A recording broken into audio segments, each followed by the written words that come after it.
Hello everyone, I hope you all are very well. So very good morning to all of you. আজকে একটা ভীষণ special দিন, তাই একটা নতুন ব্লগ নিয়ে চলে এসেছি। So let's get started. এখানে দেখতেই পাচ্ছ সকাল সকাল কিন্তু মা প্রিপারেশন নিতে শুরু করে দিয়েছে।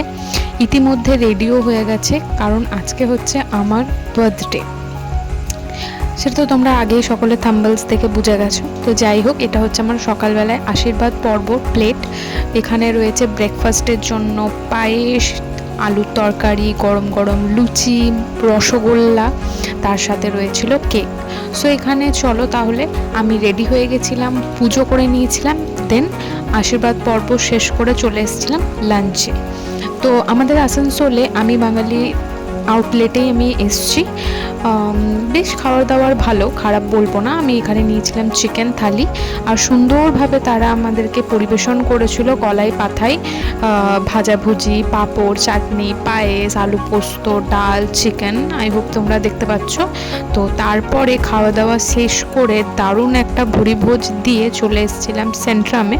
ওখানে সিনে কসমোতে একটা মুভি দেখবো বলে, দিনটাকে আরেকটু সেলিব্রেট করার জন্য।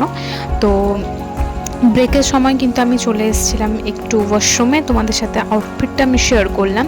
অ্যান্ড এখানে কিন্তু মুভি চলছিল তখন। তারপরে এটা হচ্ছে নেক্সট ডে মর্নিং।